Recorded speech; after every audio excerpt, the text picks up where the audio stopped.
Hello friends, this is Dr. Deepthi Variku, HOD, Department of Physiotherapy, Dolphin PG Institute of Biomedical and Natural Sciences. Our today's topic is weaning. Weaning from the ventilators. So we'll start off with what is weaning. So first thing is the weaning. Weaning is the process of withdrawing the patient from the mechanical ventilator support and transferring the work of breathing from the ventilator to the patient. Weaning is the disconnection from the ventilator. For some patients it's very easy, others need a protracted period of weaning with presence of lung disease or after long-term ventilatory support. This period includes a trial of spontaneous breathing through the artificial airway during which the patient is assessed or extubated. Before weaning, the patient should have recovered properly from the acute phase of the disease, leading to mechanical ventilation and to be able to assume adequate spontaneous breathing. Weaning is gradually started after evaluating the patient's clinical condition, pulmonary and cardiovascular status. Depending upon these parameters, patient may be given spontaneous breathing trials or the patient could be extubated. If spontaneous breathing trials are unsuccessful, patient is taken back on partial ventilator support or pressure support and gradually the setting is reduced and the SBT is again repeated. SBT is spontaneous breathing trials. The period includes a trial of spontaneous breathing through the artificial airway during which the patient is assessed or extubated. There are various difficulties while we perform weaning on the patients. First of all, let us see what are the ventilator modes which are used for weaning. First is conventional mode used. In this we use pressure support ventilation, continuous positive airway pressures, synchronized intermittent mandatory ventilations. Then there are advanced modes used in which we use volume support, volume assured pressure support, mandatory minute ventilations, airway pressure release ventilation and automatic tube compensations. There are various criteria which are followed for weaning. Weaning criteria are used to evaluate the readiness of a patient for a weaning trial and the likelihood of weaning success. In this we have to make sure that we look out for difficulties in weaning, which could be due to damage of inspiratory muscles which occur due to the lung diseases or the patient's fear for suffocation. So what are the criteria? First, the clinical trial, then the ventilatory criteria, oxygenation criteria and pulmonary reserve and measurements. So clinical criteria क्या हैं? Clinical criteria are resolution of acute phase of the disease, or if the patient is having adequate cough, there is absence of excessive secretions or cardiovascular and hemodynamic stability. So these are the clinical criteria. Then ventilator criteria. Ventilator criteria may we need to see the parameters of the ventilators which should lie between these criteria. For example, we have to check for spontaneous breathing trials, PaCO2, the vital capacity, the spontaneous VT, spontaneous F and the minute ventilation. If this all is satisfactory in ABG, then weaning could be continued. Then there is oxygenation criteria in which we check PaO2 without PEEP and with PEEP. And then saturation of oxygen, partial pressure of oxygen, all these gradients have to be checked before we start the process of weaning. Then there is pulmonary reserve and measurements which we need to check like vital capacity, maximum inspiratory pressure, static compliance, airway resistance. Before weaning, these all parameters and criteria should be checked. Then there is weaning procedure. Now, weaning could be very successful if we follow the procedure very properly. So, procedure includes spontaneous breathing trials, pressure support ventilation, synchronized mandatory intermittent ventilation SIMV, which is not recommended alone but along with the upper two processes.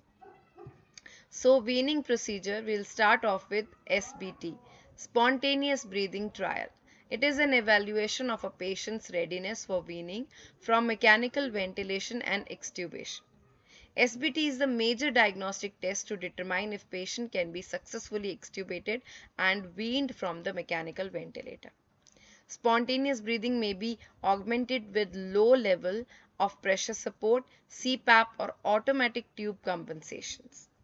It may last up to 30 minutes. So we have to make sure that we know that this is done properly.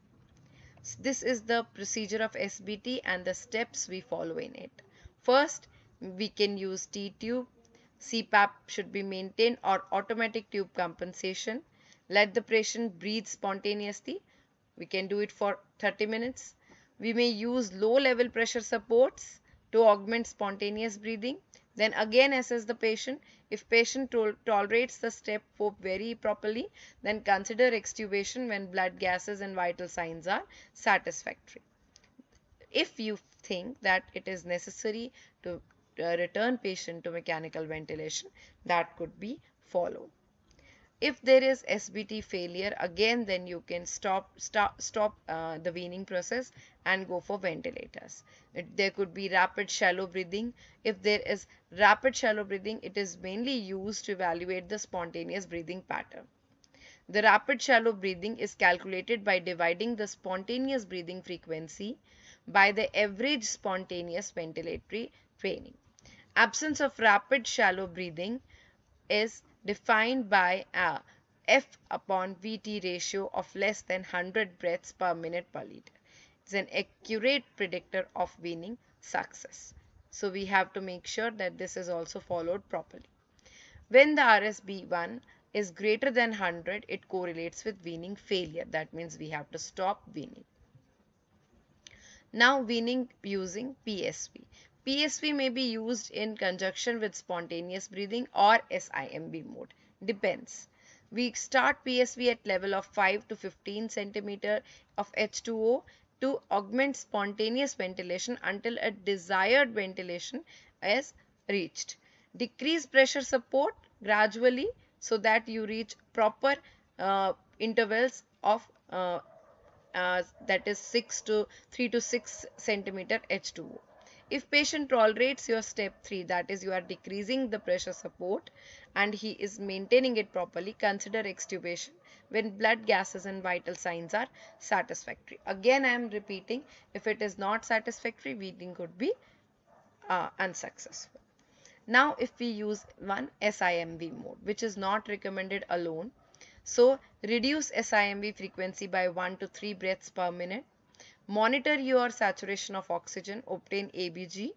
Reduce SIMV frequency further until a frequency of 2 to 4 per minute is reached. This may take only hours for patient with normal cardiopulmonary functions, but it may take days for those who are under abnormal functions. If again patient is able to tolerate 3-step, weaning could be achieved. If not, your weaning could be failure. So this is the basic criteria which we are using for weaning after the patient is on mechanical ventilation. Once again, I will tell you the method. The explanation of the procedure should be given to the patient. Gradually reduction of ventilator support can be achieved by decreasing the frequency of breaths during IMV or SIMV. Reducing the pressure during the assist control made. The patient sits in the chair with arms rest on sit upright in the bed. Humidified oxygen or CPAP is prepared if oxygen is connected by a T-piece. Extension tubing of 60 cm long should be attached to exit to prevent entertainment of room air in case the patient's inspiratory flow exceeds the system flow rate. The air is then suctioned. Then the patient is disconnected from the ventilator, given oxygen, or you can use CPAP as comfortable. Encourage the patient to breathe and monitor for signs of labored breathing. You have to see whether the work of breathing is increased, if there is anxiety, if there is desaturation, if there is fatigue or any drowsiness. If there is difficulty in weaning, that may be due to undetected diaphragmatic paralysis, anxiety, or inspiratory muscle fatigue. So if something is like that, then you have to prepare the patient again for ventilators. Preparing with inspiratory muscle training or incentive spirometry is helpful in appropriate patients. Weaning is success. This is said when there is absence of ventilatory support for more than 48 hours of extubation. Weaning is in progress is said when there is an intermediate category. It is an intermediate category for patients who are extubated but continue to receive ventilatory support by non-invasive ventilators. And we say weaning is failure of spontaneous breathing trial, or the need for re-intubation within 48 hours following extubation. Now, weaning failure, early signs of weaning failure may include tachypnea of the patient use accessory muscles, and there is paradoxical abdominal movements, there is dyspnea, chest pain, chest and abdominal asynchrony, or other signs like patient may have anxiety, patient may show there is dilation of pupils, there are lots of other signs which you could feel that patient is not comfortable with weaning. Then we need to see whether the patient, what are the conditions that may hinder a successful weaning. So patient, there could be pathological conditions which will hinder your weaning, like fever, infection, renal failure, sepsis, sleep deprivation. There could be cardiac or circulatory defects like arrhythmia, blood pressure either high or low, cardiac output either high or low, fluid imbalance, anemia, dysfunction hemoglobins. There could be dietary acid-base electrolysis abnormalities which could hinder your weaning, like nutritional or caloric deficits, acid-base imbalances, electrolyte imbalances. These all could hinder your weaning. The patient could have problem in weaning.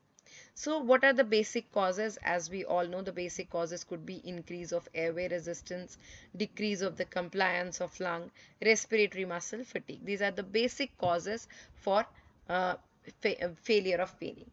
So we have to make sure that these causes are maintained properly while the weaning is done. Increase the airflow. Other strategies for decreasing airway resistance has to be made, like periodic monitoring of the ET tube for kinking or obstructions by secretions or other devices attached to the ET tube, such as continuous suction catheter, heat, moisture exchanger, or end-tidal CO2 monitor probe.